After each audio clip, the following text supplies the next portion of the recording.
Today on Quest, spiritual strategist Kendra Waldman.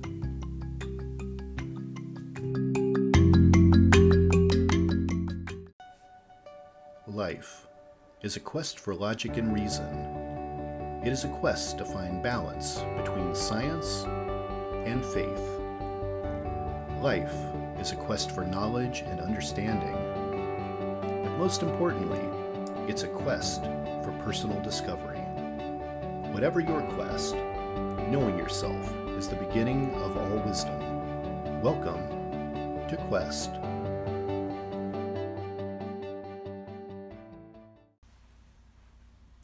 Hello everyone, I'm your host, Todd Fischer, and this is Quest. For those of you that might be new listeners, let me tell you a little about me. I'm the founder of Metacortex and the author of the best-selling book, Metacortex, The Grand Design. I'm a philosopher, a theorist, a metaphysicist. I'm a perpetual pupil of theology, and I'm an expert in comparative religious study. I've also extensively researched the mind-body connection, anatomy, and physiology. I documented over 300 case studies while researching my book, all from a scientific perspective, with cases that range from near-death and out-of-body experiences to possession to past life experiences, as well as the metaphysical, the paranormal, and other unexplained cases of a spiritual nature. This podcast will bring you some of those astonishing stories, and in some cases by the people that actually lived them. From time to time, I'll be talking about important, perhaps even controversial issues from both spiritual and scientific points of view. The world we live in is ever-changing, and there's often a conflict between spirituality and science. And I wanted to bring you this podcast to balance that equation. It will show you how we know what we know. And there's still so much we don't know. For me, curiosity is part of what makes us human. It's the joy of discovery. It's what drives us. It's our quest.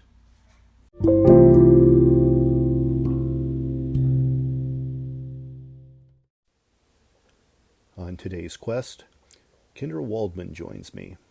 Kendra uses quantum mechanics to make sense of spirituality. Have a listen.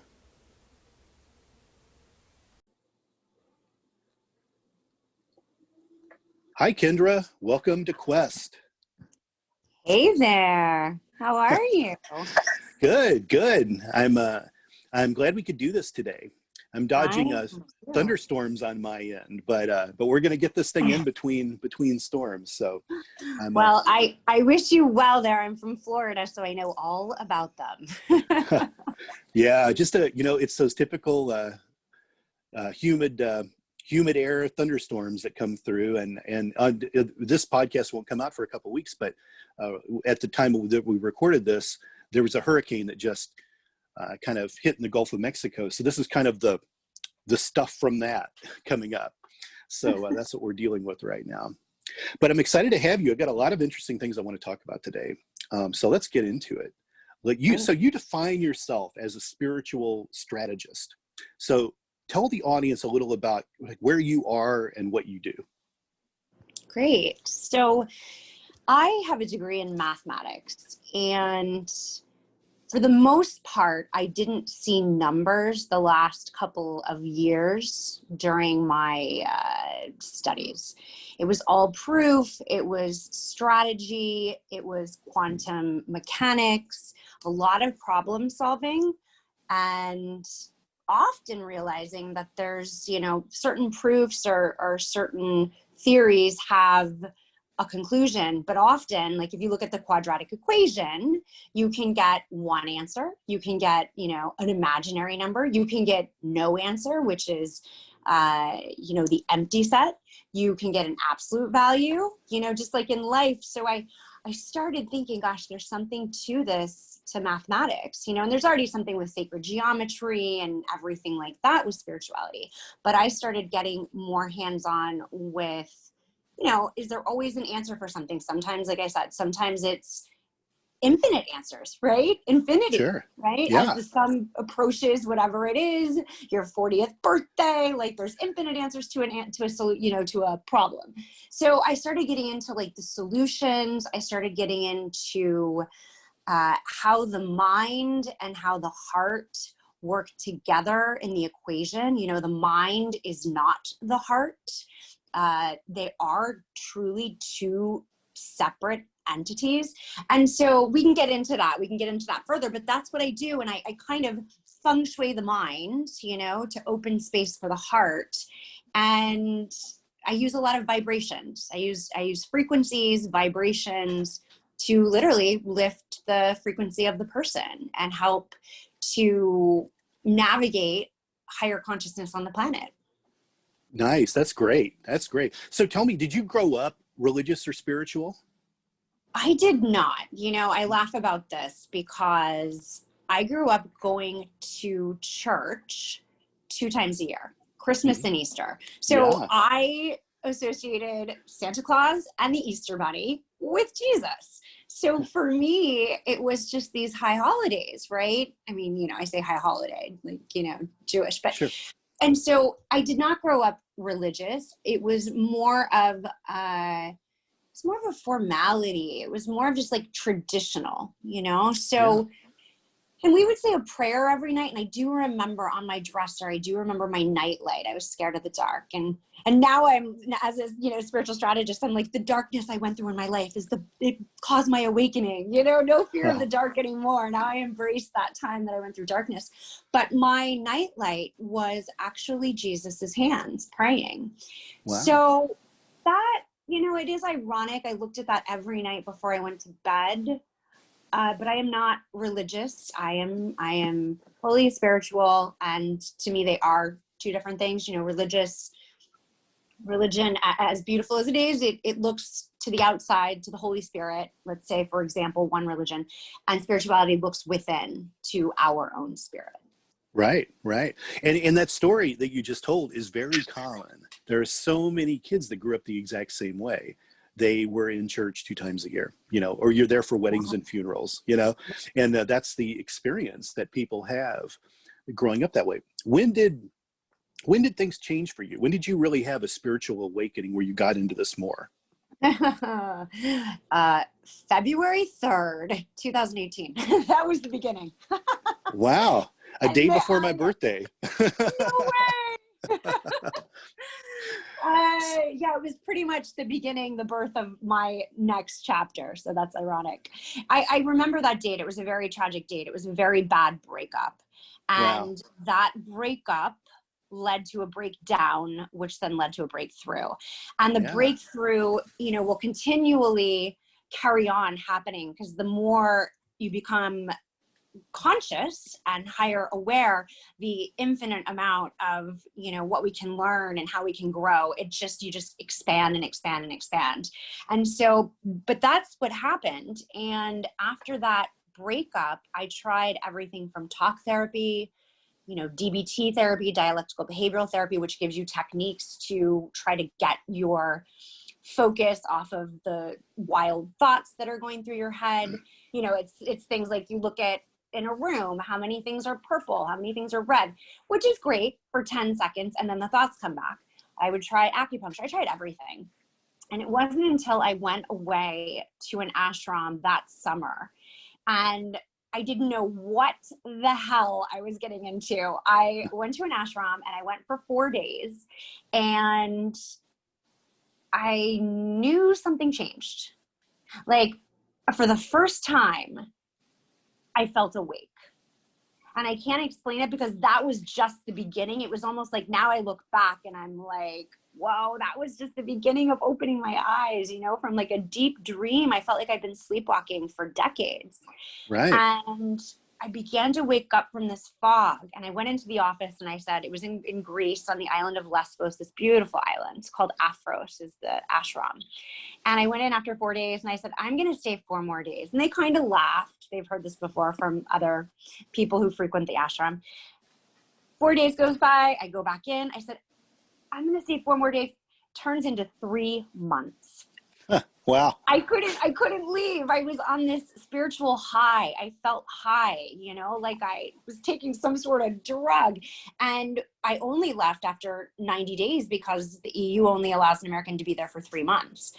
So I left. That was the beginning. I knew something had changed. We had done a lot of somatic work. So breath work, sound baths, meditations, everything, even to dancing meditation, to painting, just all in your body. And for the first time, I realized I'd been just living in my head, the hamster wheel. I had 18 hamster wheels and my dinner parties in my head. I was like, why is everyone talking to me? It was like, so I came back to LA. I knew there was more work to do. The next month I went to India, went back, studied, motorcycled through India, 1,300 kilometers, went through Bodh Gaya where Buddha sat, on and so forth. And that's when it started. And then the journey's just been continuing. And most recently in Guatemala, down in Lake Adelan, which is a very spiritual community. And it's just grown. And now I'm helping others to not have to suffer, not just deal with depression and anxiety, but to not have to suffer, because I did for so long.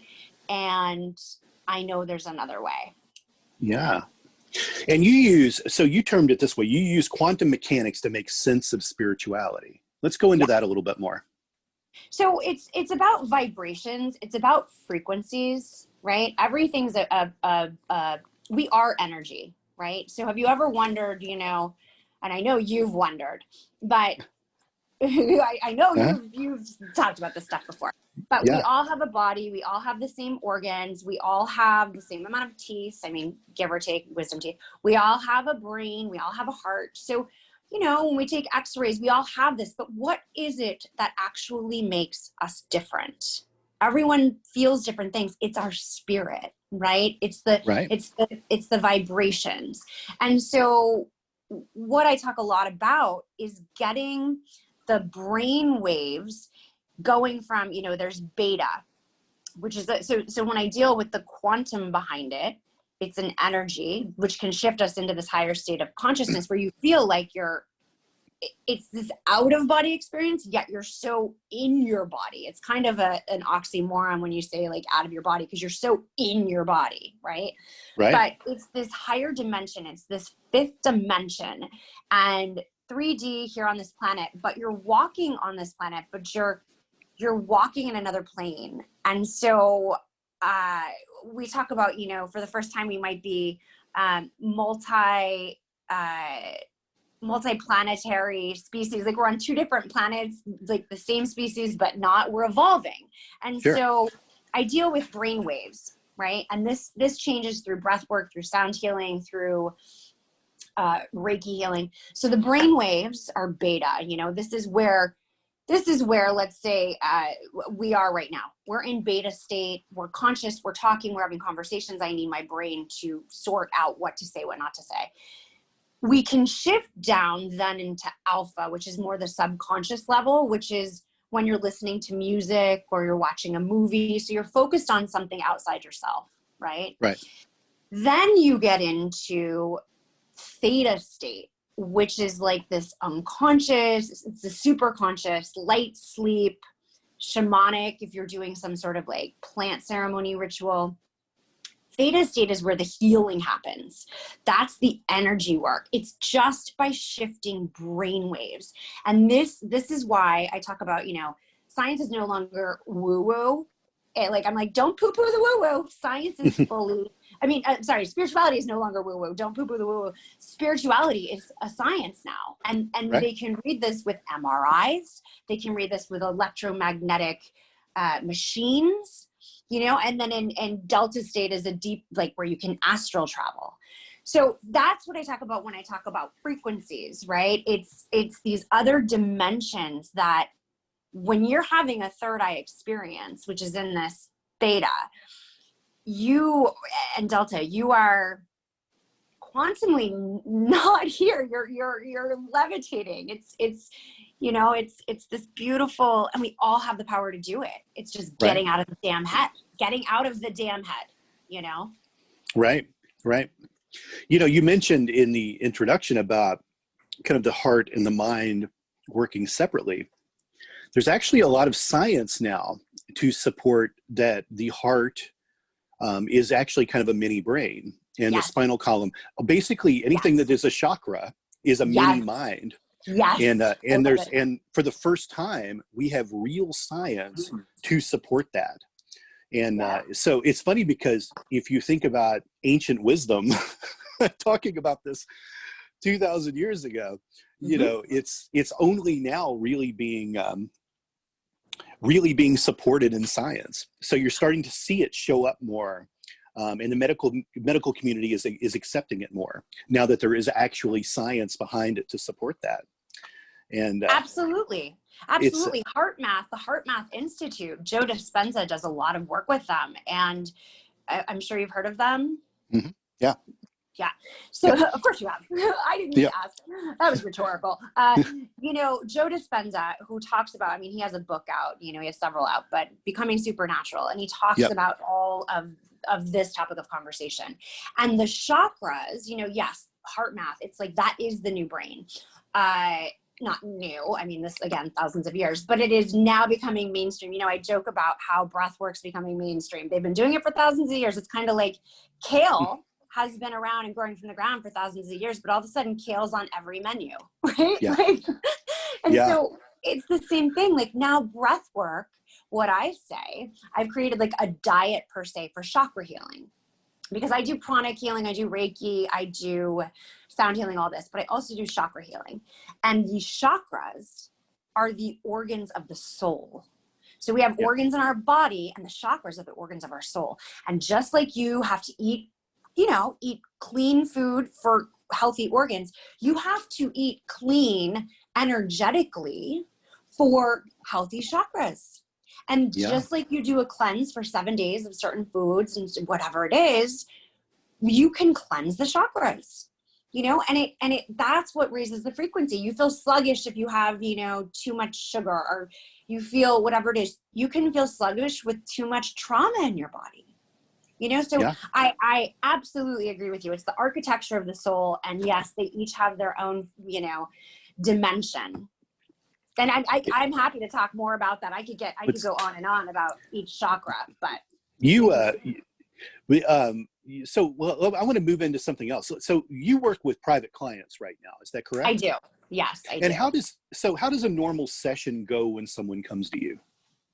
You know, it really varies. I tailor my sessions to the client, because if someone comes in and they've had their awakening and they just want to stay primed, let's say, I'll do Reiki or pranic healing.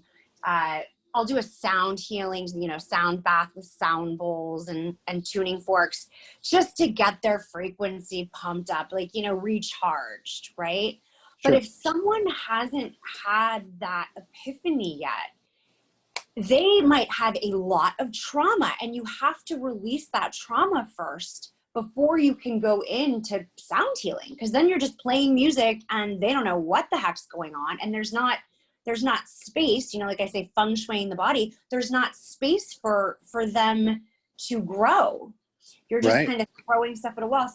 So it really depends. If someone's coming in and they're dealing with depression, they're dealing with anxiety, or they're going through a divorce, or maybe they just have, you know, clinical depression, and it's not, you know, for one certain situation, I go through how to reprogram the subconscious mind, right? How to, you know, it's a computer, let's say. So you have, you know, your Mac is or your PC, whatever you have, is your hardware, you know, the actual computer you carry around. You know, the software is and then you open your computer up, and I always say, you know, the files that you're looking at, like if you have, you know, an Excel spreadsheet pulled up, a photo pulled up, and a Word doc pulled up, like that's your conscious mind. And then everything that's not pulled up on the screen, that's your subconscious mind. That's in your computer. It is there. You don't even think about the files that are there. You've forgotten they're there, but they're there, and they know they're there. You know, that's the mind. And then we have the software, which is just a belief system. Like I call it BS, because sometimes it can be a bunch of BS, you know. And then you have your Wi-Fi, and your Wi-Fi you're tapping into on your computer is the higher consciousness. And, you know, obviously you can't get on and cruise the internet without that Wi-Fi, and you can't get on and cruise the wave of life without that I mean, you can, but it's going to be a really, rocky journey. But if Right. you want to really surf the internet or surf through life, like beautifully without glitches, you get on a good Wi-Fi, you get on a higher consciousness, Right. So it really depends. I mean, I really try to tap in intuitively to where the person is in their life and on their journey, because we are all on a different journey.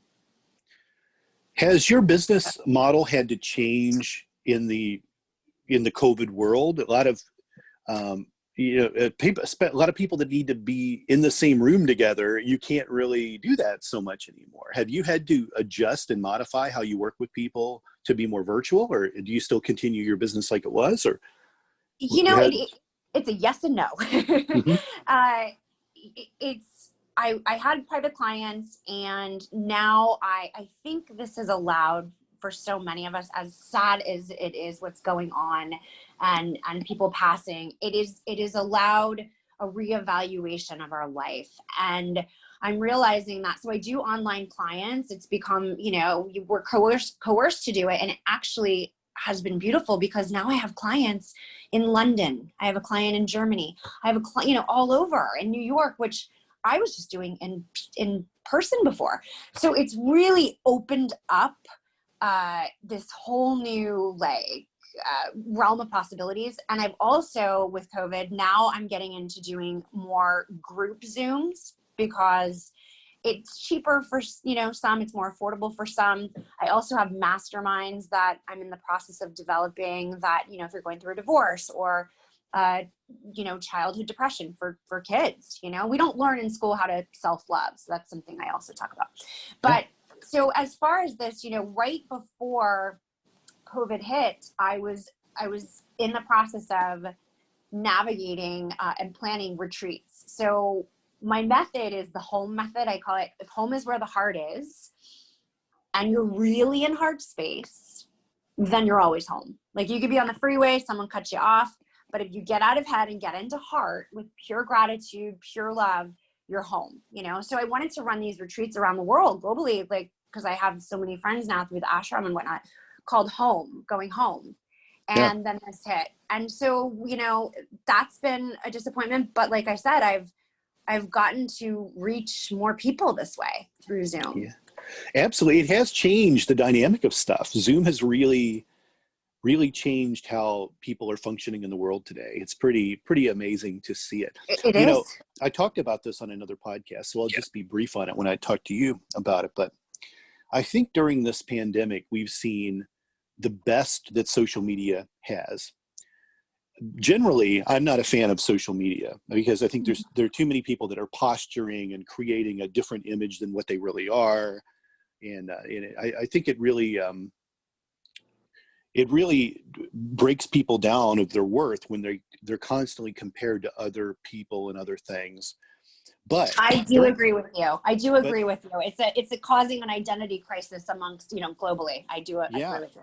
Yeah. But what's been interesting to see during the pandemic is that you saw less posturing. You saw less people offering discount codes for things, and fewer people, posting their bikini photos in an exotic, island location. Like, you saw less of the vainness of it, or the kind of the capitalistic approach to it. And you saw people helping each other, and you saw people kind of wearing their emotions on their sleeve. And you would see a Hollywood celebrity would get on an Instagram Live and talk about how they were feeling, kind of being home alone. And even a lot of people lost their jobs.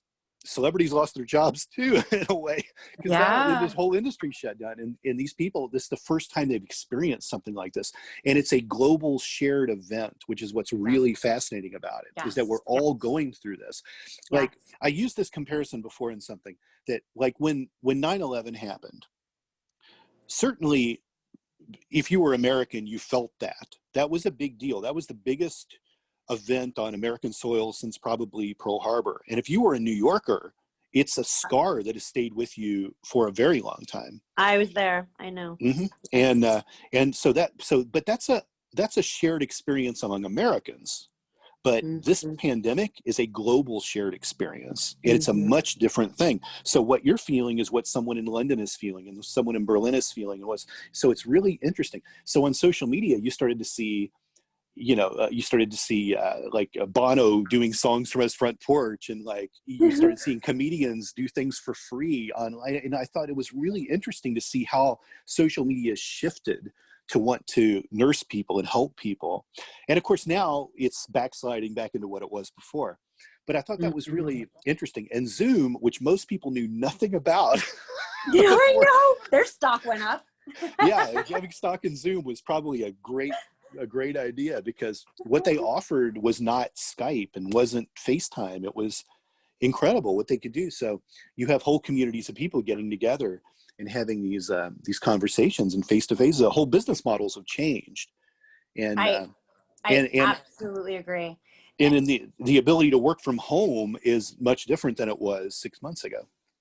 I absolutely agree with you. And, the other thing, this oneness you speak of, it showed us, especially in the spiritual realm, how connected we really are. There's no duality, how we are. It proves how we're one. So, if COVID was this contagious, can you imagine if each person who sneezed and coughed and spread it, they were hugging them, smiling, saying words of affirmation instead? That is how powerful this is. We truly are connected. COVID started with one person, and love can be spread. Love is just as contagious. Anytime you've been around someone who is just love and light and you feel that energy, it's the same.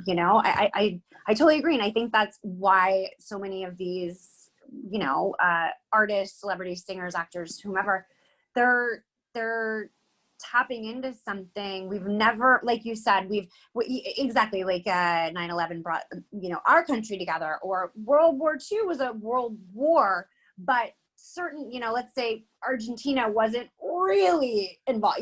This, like you said, everyone at the same time we're all feeling the same way. Yeah.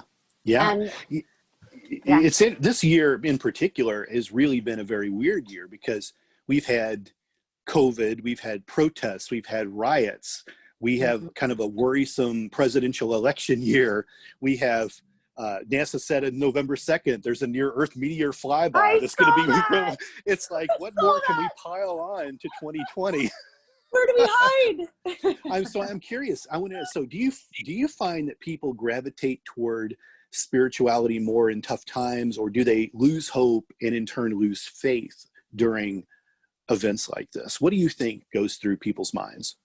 I think that is an interesting question. And, I haven't done the study with specific numbers, but I do believe that anyone I know who has gone through their spiritual awakening has had a dark night of the soul, right? Mm-hmm. On the hero's journey, they were in the ordinary world. There was a call to action. They refused the call, and they got to this dark night of the soul where there was no other way out. It's almost like, which I think this year has been 2020 vision. It's been a chrysalis, right? So You're in caterpillars in this dark space, and it has no idea it's going to come out with wings, let alone come out flying. Okay. But that's having the faith and knowing that there's something more. And the other metaphor is, only in the darkness.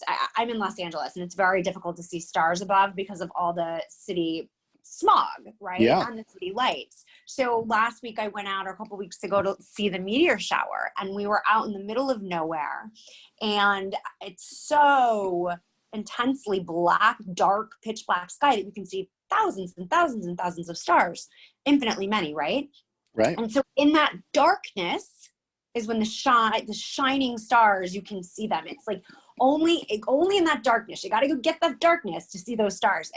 And so for me, what I would answer to that question is, I think it's times like these where people find spirituality. I really do. And there are those people who go, well, how could God make this, allow this to happen? But when you believe that spirituality is love and light, and there's a bigger, this is part of the plan, this is part of evolution. I feel like this is a year, the Great Awakening And that's another interesting thing that I can add in here. But I feel like this is the Great Awakening. Listen, we don't need to fight or flight. We're not running from the saber-toothed tiger, right? Right. So we don't need to fight it. We don't need to run.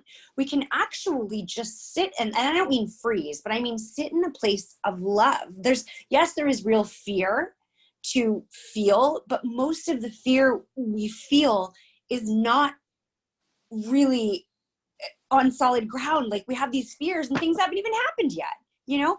And your body doesn't know between a thought and it happening. Like if we think a saber-toothed tiger is coming, you know, if you see it on a screen and like a virtual reality, it feels the same. So my point is that, you know, we are evolving now. And where the real evolution comes is in the mind, where we're going to tap into a higher frequency. We can actually feel more. We can expand with all of this.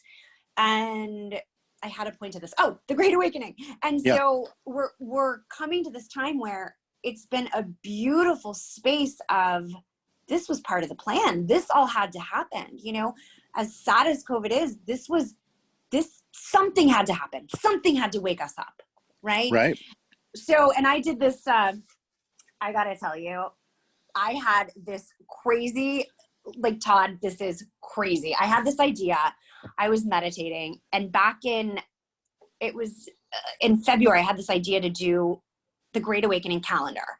And I told one of my friends who's not, they're not really spiritual. And they were like, the what? And I said, well, there's been 40 calendars since humanity.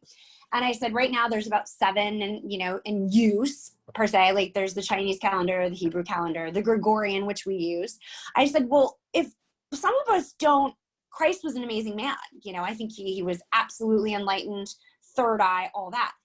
But if we don't follow him as our savior, why are we still doing before Christ and after Christ on a calendar? And I said, what if we did a calendar this year that's ground zero? So next year, if this is the Great Awakening, next year's 1 AGA after the Great Awakening. And so 2030 would be 10 AGA. And he just kind of looked at me and he didn't understand. And he's like, that's just ludicrous. And I was like, yeah, but not really. And so to cut to the point of the story, I'm involved right now in this massive mission for peace on earth. And it's David Gershon, who's this incredible author. He's been around and he's an evolutionary strategist. He's been around since the 80s. He did the first Earth Run, and Donny Osmond was part of it. Bruce Jenner, who at the time, Caitlin now. And so he's been around forever trying to create peace on earth.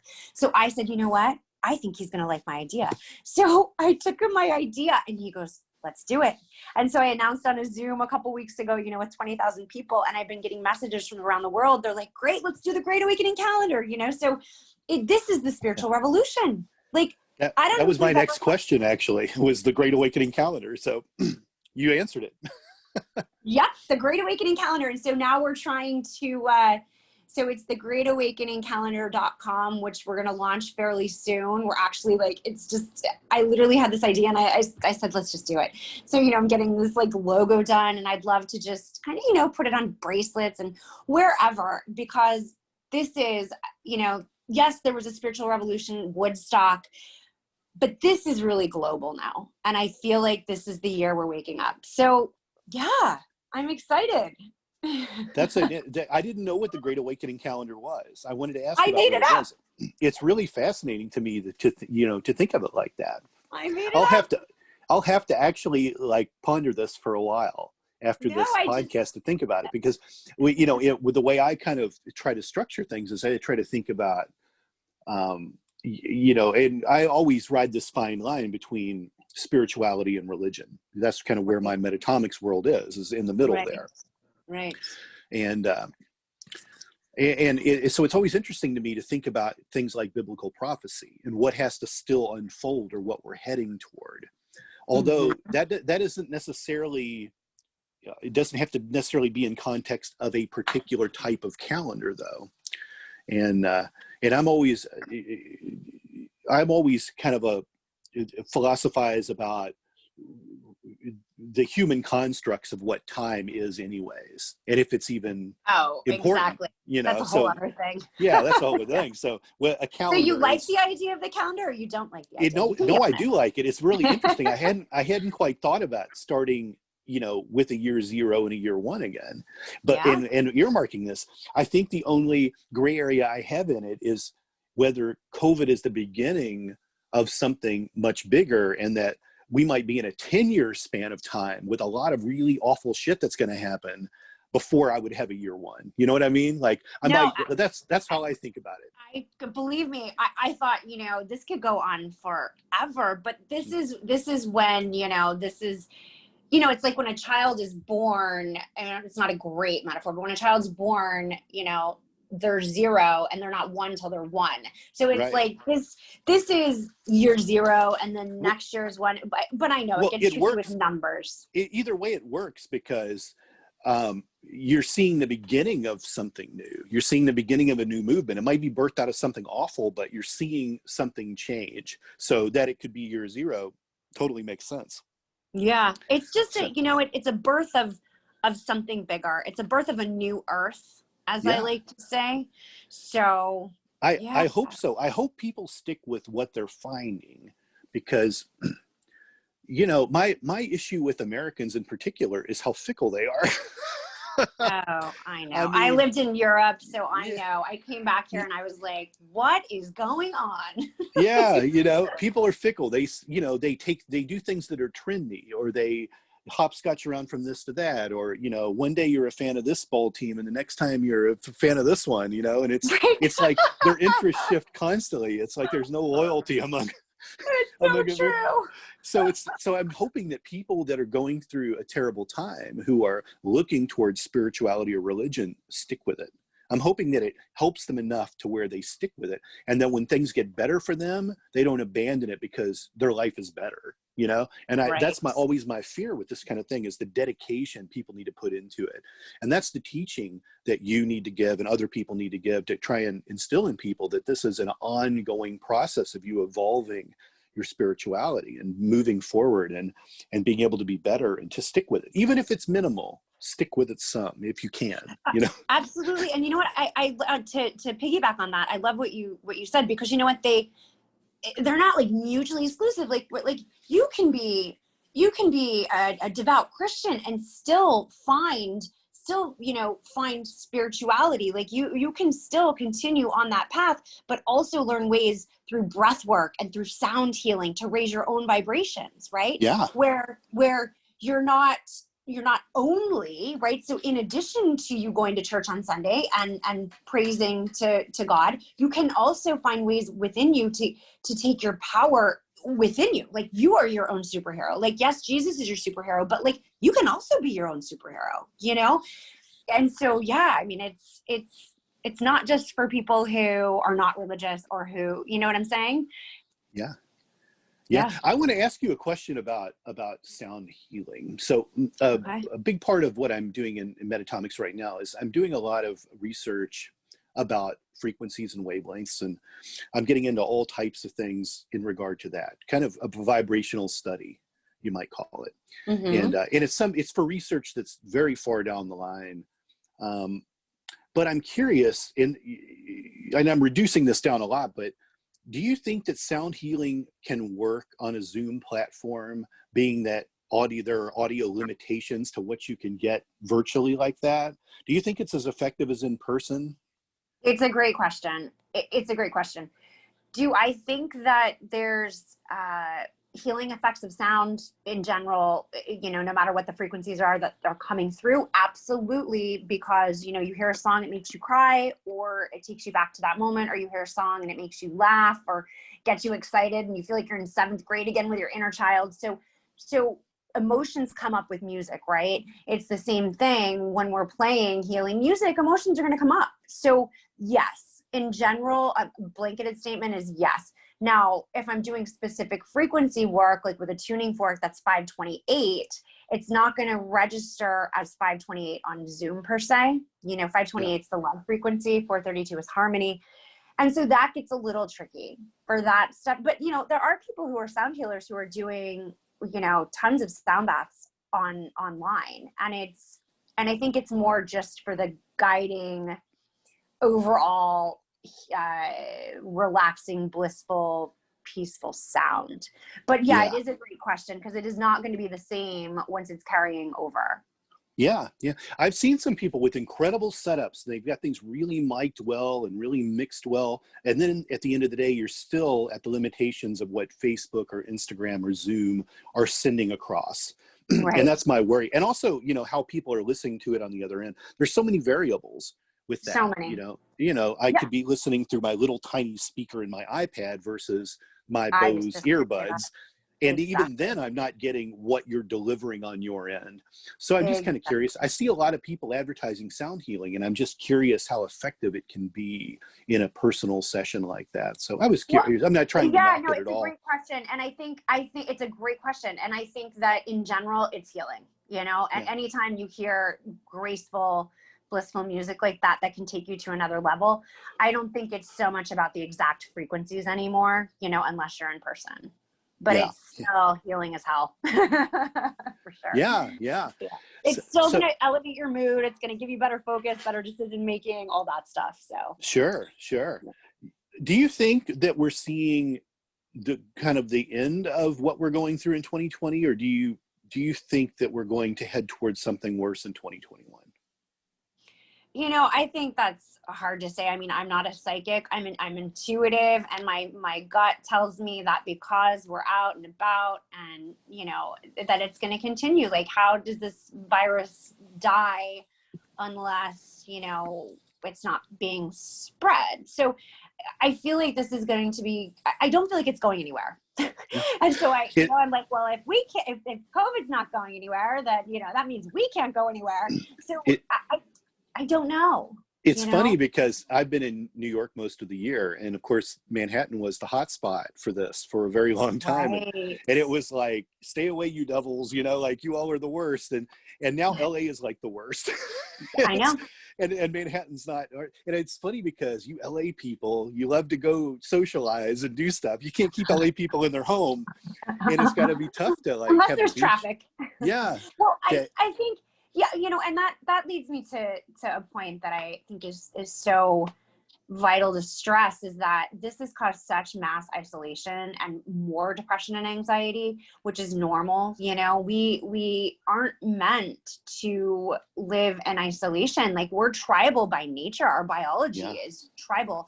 And so it's been very hard, and so I do know people who are like, forget this. I'm going out to the outdoor cafe and getting a beer, and then they close the cafe down and you can't get your beer, Well, they're open. The outdoor patios are open, thank goodness. Yeah. And I go get my wine. But so, but then there are people who I see, and this is without judgment, but I'm just observing, it's kind of like thoughts. I'll take it back to that. When the thoughts come in, we have to train ourselves to just observe them without any meaning, right? So I'm not judging this person, but I know someone else who lives in fear, and they haven't left the house in 5 months, and they're not going to. And I said, this is not a way to live, and to each his own, to each his own. It is really odd. To expand on that thought a little bit, it's weird because there are many people out there that are single, so at home, you may be alone. You don't have a companion. Then you throw in on top of that a virus that doesn't allow you to really be near people without there being some level of danger. So you aren't able to date. You can't visit your friends. The dating scene has completely changed or gone, particularly the whole Tinder world. Oh, boy. is, like that is incredibly dangerous now. And so it's really odd when you think about that, and this isolation and pulling people away from people is weird. It's funny because so many people I know that rescue animals, there's like no animals to get right now. Everyone got a dog to at least have a companion. It's fascinating. Yeah. You can't find a dog in a shelter right now. They've all got owners and the downside of that is there might be a lot of animals on the street when everything does really open up, and they don't want the animals anymore. So there could be a flip side to this whole thing. But so it's been really interesting to see. And I think what you get is you get a lot of people that will definitely get into a depression, or they will get into a lazy mode, and then you take away their jobs, and then you take away their money, and then things escalate. The loneliness itself is bad enough, but then you start to remove their ability to make money and their ability to pay their rent, and then people really start to give up on things. And that's the cycle. I think what, in my things that I was really upset about politically was, I don't understand, like, they talk about essential services. Okay. I don't understand why churches had to be shut down, because churches are kind of an essential service for a lot of people, because not only is religion important, it's kind of their world of their psychiatric help. Oh, I something agree. that they need to do. And also, yes. But a lot of churches hosted 12-step programs and things like that. So you had a lot of people that might have had dependency issues that couldn't even go to their meetings, which are the key thing they need to be able to stay sober. And then you isolate them. And then it's like, there are so many, it's going to take years to figure out how many people committed suicide in their home during this year, how many people went back to being alcoholics again because they were at home and they were isolated. You couldn't even go to a park. You can't, they shut your beaches down out there for a while. Like, this is insane to me that even Mother Nature got shut down because of this. You couldn't even go get fresh air in the woods. This is insane. It's like nothing we've ever seen, truly. Yeah. And I yes, and to also what you said about it's stacking, so like if someone, then they lose their job, then they don't have money, then their wife leaves them, then the kids don't talk to, it's stacking. And what happens is it's snowball, right?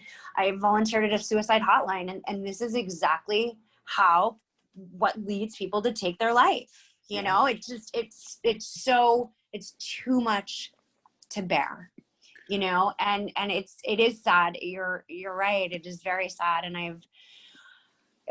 my heart breaks for these people who are alone, because, connection, it's different. Yes, we have Zoom, but human touch is so important too.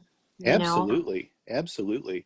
And I think in any kind of time of crisis, one of those events would be bad enough, but to compound them all, we've given everyone a crash course in how to survive the worst things really this year.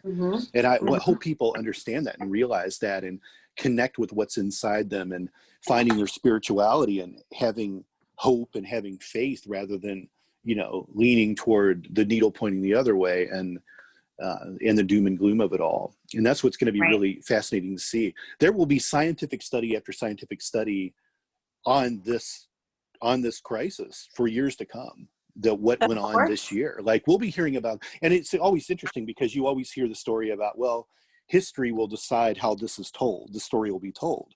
And, but you can't dispute the math, Right. Circling back to kind of there's numbers. They don't lie. I know.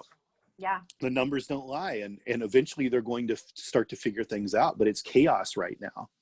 And the way COVID affects, there are some people that have every member in their family getting COVID, and there's some families that are completely untouched by it.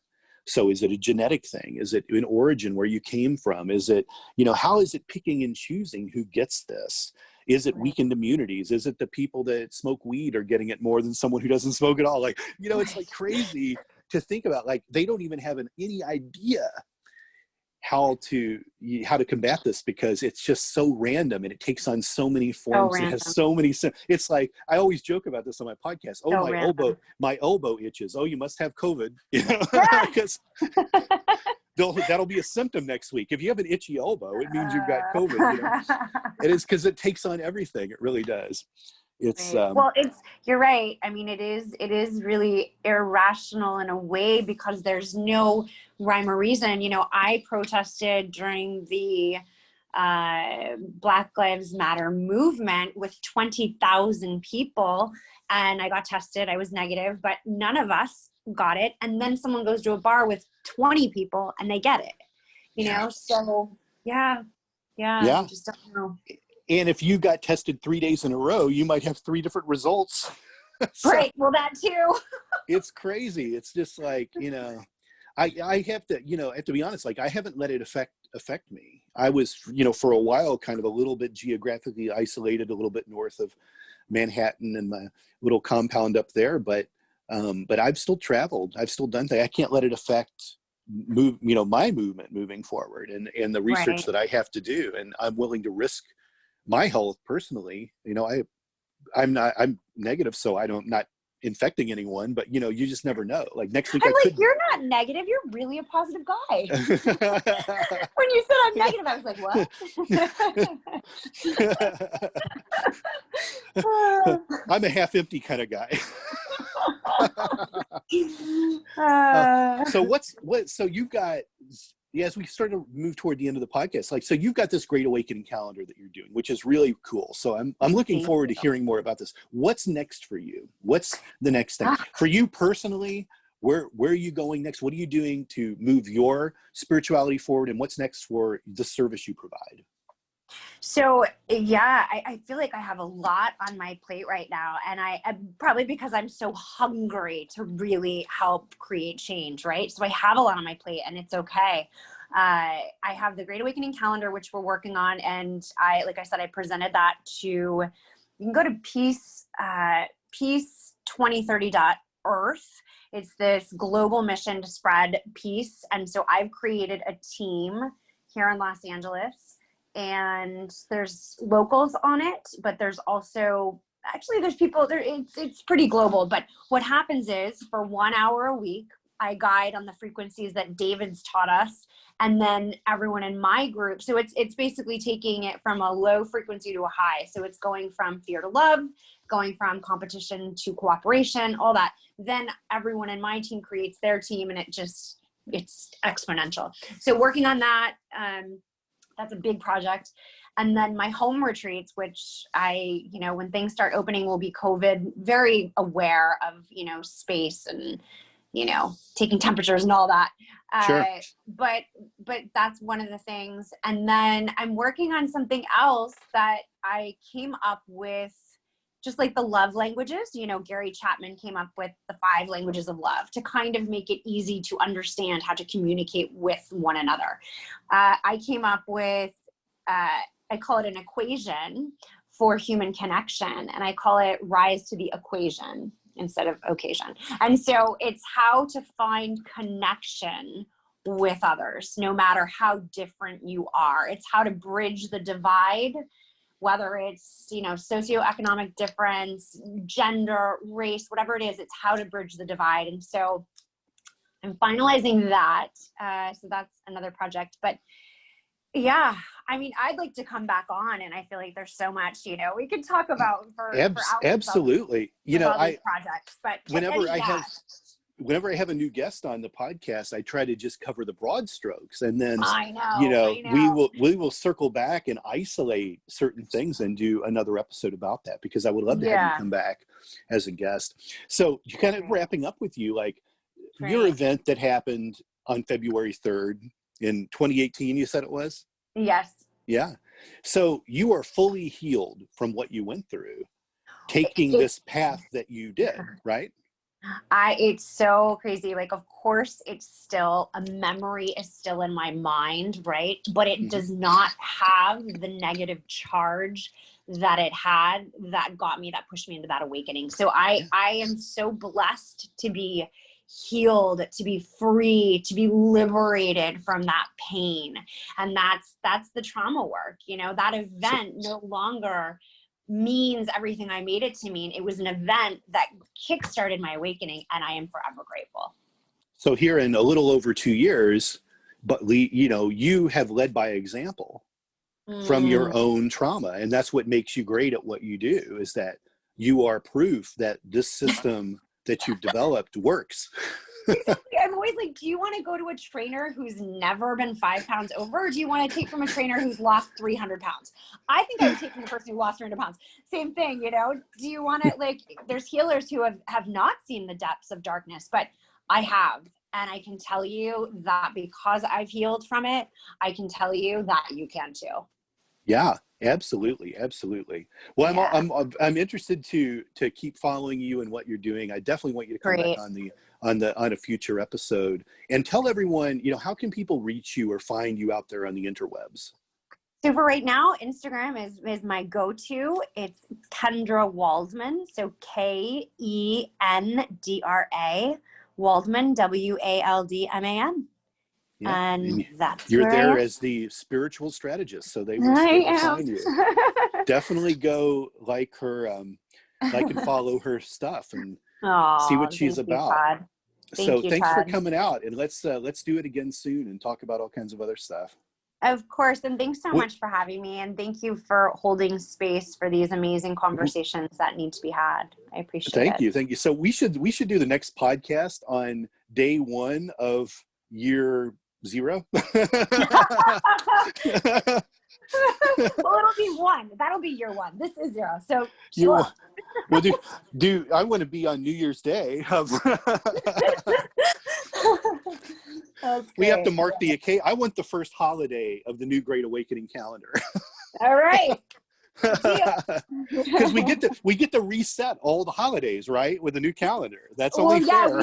We joked and said that, maybe Lionsgate on 8/8 this year was the New Year's Day, because that was when the portal fully opened, where 3D met 5D. So yeah, we get a reset. We get to redo all the holidays. We can even have new seasons of the year if we want, right? Right. Well, I was trying to get very mathematical about it, and I said, gosh, equality. Like I said, well, there really could be 13. 13 months with 28 days, because that's like 364 days. So each month has the same days, but I was like, I don't know, that's a big stretch to go from like 12 months to 13 months, but we're playing with it. Yeah. Well, fun. Well, thanks for coming out, and we'll talk soon, okay? Great. Take care. Take care. Namaste. Bye-bye.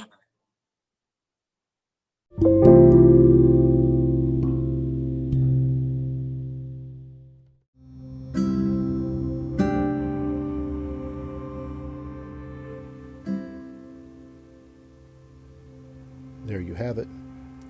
My interview with Kendra Waldman. What did you think? If you have questions or comments, email me at questwithtodd@gmail.com or leave a voice message for me at anchor.fm/Metatomics.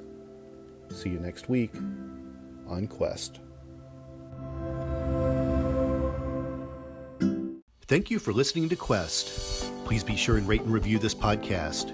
This podcast is copyright. Any previously trademarked or copyright content is used by permission. Be sure to visit the official website for the International Association of Metatomics at metatomics.org, or find us on social media for other unique content. And make sure to pick up a copy of the book that started a spiritual revolution, Metatomics, The Grand Design, available for sale online and at most major bookstores. Thanks for listening.